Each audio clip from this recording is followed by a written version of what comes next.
Equity investment में investor दो सबसे बड़ी गलतियां क्या करते हैं। पहली, वे बहुत जल्दी बेच देते हैं और दूसरी, वे बहुत देर से बेचते हैं। बेशक मेरा ये मतलब नहीं है कि वे इसे एक ही इन्वेस्टमेंट में करते हैं या एक टाइम में भी करते हैं। मैं ये भी नहीं कह रहा हूँ कि वो इन्वेस्टर इसे करने के लिए इच्छुक होते हैं, जबकि ऐसा बहुत होता है। तो इस वीडियो में हम बात करेंगे इन्वेस्टिंग से जुड़े डर और मौकों के बारे में, fear and opportunity related to investing. और उसी से जुड़ा पहला पॉइंट है द साइकोलॉजी ऑफ फियर। जब बात पैसों की आती है तो डर हमारे फैसलों को प्रभावित कर सकता है। डर खराब फैसले करवा सकता है। शेयर मार्केट में गिरावट के दौरान डर बाजार से बाहर निकलने के लिए आपके डिसीजन मेकिंग में जल्दबाजी का कारण बन सकता है और आपसे गलत फैसले लेवा सकता है। मान लीजिए कि आपने हाल ही में एक पॉपुलर कंपनी के शेयर खरीदे थे। अचानक मार्केट में गिरावट आ जाती है और आपके शेयरों की कीमत कम हो जाती है। डर की भावना में आप सोच सकते हैं कि कंपनी डूबने वाली है और आप अपने सारे पैसों को खो देंगे। इस वजह से आप घबराकर अपने सारे शेयर बेच देते हैं। लेकिन हो सकता है कि ये गिरावट सिर्फ कुछ ही टाइम के लिए हो और बाद में क्या पता बाजार संभल जाए। इसी तरह जल्दबाजी में लिए गए फैसलों से आपको नुकसान हो सकता है। फोमो वर्सेस पैसे खोने का डर। यहाँ दो तरह के डर सामने आते हैं। चूक जाने का डर यानी FOMO, fear of missing out. Social media के जमाने में ये आम बात है। आसपास हर कोई शेयर मार्केट में कमाई कर रहा है, ऐसा हमें अमूमन लगता है। इससे आपको भी लग सकता है कि आप कुछ खो रहे हैं। आप जल्दबाजी में बिना किसी रिसर्च के शेयर खरीद लेते हैं, जिससे घाटा हो सकता है। ये एक स्वाभाविक डर है, लेकिन जरूरी है कि आप बैलेंस बनाएं। हर उतार चढ़ाव पर घबराकर फैसले लेने से बचें। इसीलिए इन्वेस्टमेंट से जुड़े फैसले सोच समझकर और किसी भी तरह के डर से प्रभावित हुए बिना लेने चाहिए। सेकंड पॉइंट है अपॉर्चुनिटी इन डाउन टर्न्स। मंदी में अपॉर्चुनिटी यानी मौके ढूंढना। इन्फ्लेशन या फाइनेंशियल क्राइसिस के दौर को अक्सर नेगेटिव रूप में ही देखा जाता है, लेकिन ये हमारे लिए बहुत सारी अपॉर्चुनिटीज भी पैदा करता है। जब मार्केट में गिरावट आती है तो कई अच्छी कंपनियों के शेयरों की कीमतें भी कम हो जाती हैं। ये उन इन्वेस्टर्स के लिए अच्छा टाइम होता है जो कम दाम में बेहतरीन कंपनियों में हिस्सेदारी खरीद सकते हैं। 2020 की शुरुआत में कोविड-19 महामारी के कारण बाजार में गिरावट आई थी। इस दौरान कई मजबूत कंपनियों के शेयरों की कीमतों में भी गिरावट आई। हालांकि कुछ टाइम बाद बाजार में सुधार हुआ और उन शेयरों की कीमतों में भी तेजी आई, जिससे स्मार्ट इन्वेस्टर्स को अच्छा प्रॉफिट हुआ। अब बात करेंगे विपरीत रुझान का फायदा कैसे उठाया जाता है उसके बारे में। विपरीत रुझान का फायदा उठाने वाला निवेश कॉन्ट्रेरियन इन्वेस्टिंग कहलाता है। इसका मतलब है कि जब बाकी बाजार में डर का माहौल हो और लोग शेयर बेच रहे हो, तब आपका शेयर खरीदना ये थोड़ा रिस्की जरूर होता है। लेकिन अगर आप अच्छे से रिसर्च करके सही कंपनियों में इन्वेस्ट करते हैं तो मार्केट में सुधार के साथ आपको अच्छा खासा मुनाफा हो सकता है। इन्फ्लेशन के दौरान भी सावधानी से इन्वेस्ट करना जरूरी है। हर गिरता हुआ शेयर अच्छा निवेश नहीं होता। कंपनी के फंडामेंटल्स को जरूर समझें। नेक्स्ट और थर्ड पॉइंट है लॉन्ग टर्म पर्सपेक्टिव, दीर्घकालिक नजरिया। शेयर मार्केट में उतार चढ़ाव लगे रहते हैं, लेकिन लंबी अवधि में इन्वेस्ट करने से आप इन उतार चढ़ावों को पार कर सकते हैं। मान लीजिए आपने साल 2008 में सेंसेक्स में 1 लाख रुपए का निवेश किया था। 2008 में ग्लोबल रिसेशन की वजह से मार्केट बहुत गिरा था, तो उस टाइम अगर आप घबराकर अपना पैसा निकाल लेते तो आपको काफी नुकसान हो जाता। लेकिन अगर आपने अपना इन्वेस्टमेंट बनाए रखा होता तो आज जून 2024 तक आपके 1 लाख रुपए कई गुना बढ़ चुके होते। लॉन्ग ड्यूरेशन के शेयर मार्केट की परफॉर्मेंस को देखें तो ये आमतौर पर ऊपर की ओर बढ़ने की प्रवृत्ति रखता है। अगर आप पिछले 20 सालों के आंकड़ों को देखें तो आप पाएंगे कि सेंसेक्स ने काफी अच्छा रिटर्न दिया है। बेशक बीच में कुछ गिरावट भी आई होंगी, लेकिन लॉन्ग ड्यूरेशन में मार्केट ने पॉजिटिव रिजल्ट दिखाया है। इसीलिए अगर आपके पास कोई फाइनेंशियल गोल है जिसको पाने के लिए अभी टाइम है, जैसे कि रिटायरमेंट के लिए कॉर्पस जमा करना या बच्चों की पढ़ाई के लिए, तो शेयर मार्केट में लॉन्ग ड्यूरेशन वाला इन्वेस्टमेंट आपके लिए फायदेमंद हो सकता है। नेक्स्ट और फोर्थ पॉइंट है रिस्क मैनेजमेंट स्ट्रेटजीज, जोखिम प्रबंधन रणनीतियां। रिस्क मैनेजमेंट किसी भी फील्ड में सफलता की चाबी है, चाहे वो बिजनेस हो, इन्वेस्टमेंट हो या फिर जिंदगी के फैसले। रिस्क मैनेजमेंट की स्ट्रेटजीज में एक इम्पॉर्टेंट स्ट्रेटजी डाइवर्सिफिकेशन भी है। इसे हिंदी में अनेकता लाना भी कहते हैं। इसका सीधा सा मतलब है कि अपने रिस्क को कम करने के लिए किसी एक चीज पर निर्भर ना रहना।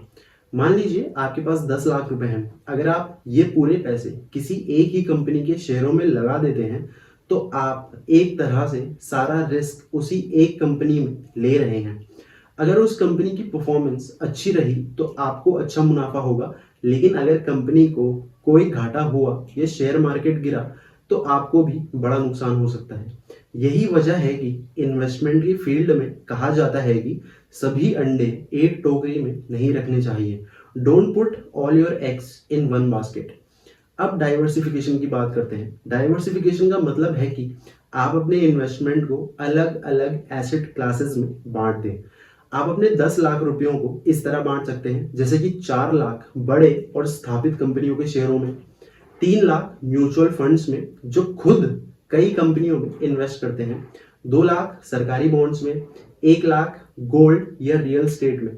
इस तरह से आप अपने इन्वेस्टमेंट को डिफरेंट एसेट क्लासेस में बांट सकते हैं। अगर किसी एक एसेट क्लास का परफॉर्मेंस खराब भी होता है तो बाकी के एसेट से होने वाला मुनाफा उनकी भरपाई कर देगा। कुल मिलाकर ऐसा करने से आपका रिस्क कम हो जाता है और कुछ नहीं।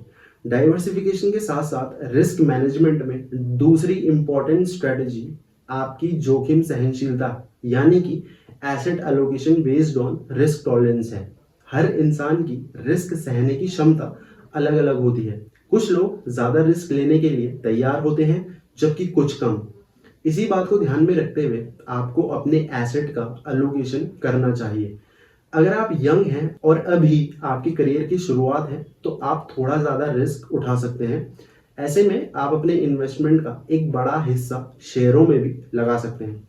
वहीं अगर आपकी उम्र ज़्यादा है और आप रिटायरमेंट के करीब हैं तो आपको कम रिस्क वाले एसेट्स जैसे कि बॉन्ड्स और फिक्स्ड डिपॉजिट्स में ज़्यादा इन्वेस्ट करना चाहिए। इस तरह से डाइवर्सिफिकेशन और रिस्क टॉलरेंस के आधार पर एसेट एलोकेशन की स्ट्रेटजीज को अपनाकर आप रिस्क को कम कर सकते हैं और अपने फाइनेंशियल गोल्स को हासिल करने की पॉसिबिलिटी बढ़ा सकते हैं। नेक्स्ट और फिफ्थ पॉइंट है sticking to your investment plan. अपनी निवेश योजना पर कायम रहना। स्पष्ट लक्ष्य और जोखिम सहनशीलता के साथ एक निवेश योजना बनाना क्यों जरूरी है? क्योंकि जीवन में किसी भी चीज को पाने के लिए, जैसे कि एग्जाम्स में अच्छे नंबर से पास होना या हेल्दी रहने के लिए एक डाइट प्लान बनाना ज़रूरी होता है, उसी तरह अपने फाइनेंशियल गोल्स को हासिल करने के लिए भी एक इन्वेस्टमेंट प्लान बनाना ज़रूरी है। ये ब्लूप्रिंट आपको सही डायरेक्शन दिखाती है और इमोशंस में बहकर गलत फैसले लेने से भी बचाती है। आपको ये जानना चाहिए कि आप अपने इन्वेस्टमेंट से क्या हासिल करना चाहते हैं। क्या आप रिटायरमेंट के लिए पैसे जमा कर रहे हैं या फिर अपने बच्चे की पढ़ाई के लिए? हर गोल के लिए अलग अलग फाइनेंशियल स्ट्रेटजीज की ज़रूरत होती है। इन्वेस्टमेंट में हमेशा थोड़ा बहुत रिस्क तो होता ही है। कुछ लोगों को ज़्यादा रिस्क लेना पसंद होता है जबकि कुछ लोग कम रिस्क वाले इन्वेस्टमेंट को इम्पोर्टेंस देते हैं। अपना इन्वेस्टमेंट प्लान बनाते टाइम आपको ये समझना चाहिए कि आप कितना रिस्क उठा सकते हैं। कोविड-19 महामारी के दौरान शेयर मार्केट में काफ़ी गिरावट आई थी।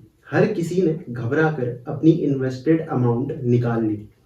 उन्हें फॉर श्योर नुकसान ही हुआ होगा, लेकिन जो लोग अपने इन्वेस्टमेंट प्लान पर टिके रहे और मार्केट के ऊपर जाने का इंतजार किया, उन्हें फायदा हुआ होगा।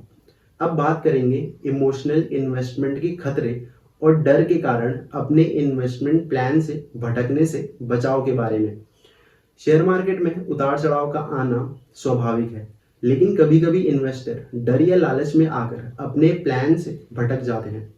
ज़्यादातर लोग मार्केट को गिरता देख घबरा कर अपना पैसा निकाल लेते हैं या फिर किसी को ये लगता है कि कोई खास शेयर बहुत अच्छा चल रहा है तो वो सारे पैसे उसमें लगा देते हैं। इस तरह के इमोशनल डिसीजन नुकसान का कारण बन सकते हैं। इसीलिए अपने इन्वेस्टमेंट प्लान पर कायम रहना और मार्केट के उतार चढ़ाव से घबराकर नहीं, बल्कि अपने इन्वेस्टमेंट प्लान के अनुसार ही फैसला लेना ज़रूरी है। नेक्स्ट और सिक्स्थ पॉइंट है इंपॉर्टेंस ऑफ डिसिप्लिन। अगर आप शेयर मार्केट की हिस्ट्री को देखेंगे तो ये पाएंगे कि ये उतार चढ़ाव से भरी हुई है। कभी मार्केट आसमान छूता है तो कभी पाताल लोक में चला जाता है। ऐसे अनस्टेबल टाइम में डिसिप्लिन रूप में इन्वेस्टिंग करते रहना ही सफल इन्वेस्टर का मूल मंत्र होता है।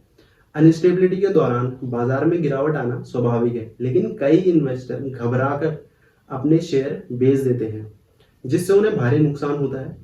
ऑब्वियसली डॉलर कॉस्ट एवरेजिंग, अनुशासित निवेश की रणनीति डिसिप्लिन्ड इन्वेस्टर का एक तरीका है डॉलर कॉस्ट एवरेजिंग का।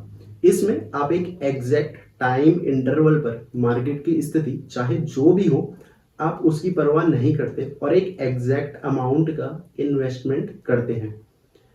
इससे आप एवरेज कम प्राइस में यूनिट खरीद पाते हैं और अनस्टेबिलिटी का रिस्क भी कम हो जाता है। डिसिप्लिन रूप से ही इन्वेस्टमेंट करते रहना एक सक्सेसफुल इन्वेस्टमेंट का बेस यानी आधार है। यह आपको अनस्टेबल मार्केट में भी सही फैसले लेने और लॉन्ग टर्म प्रॉफिट कमाने में भी मदद करता है। नेक्स्ट और 7 पॉइंट है रोल ऑफ फाइनेंशियल एडवाइजर। एक वित्तीय सलाहकार यानी कि फाइनेंशियल एडवाइजर आपके फाइनेंशियल फ्यूचर को प्रोटेक्ट करने में आपका रिलायबल साथी होता है।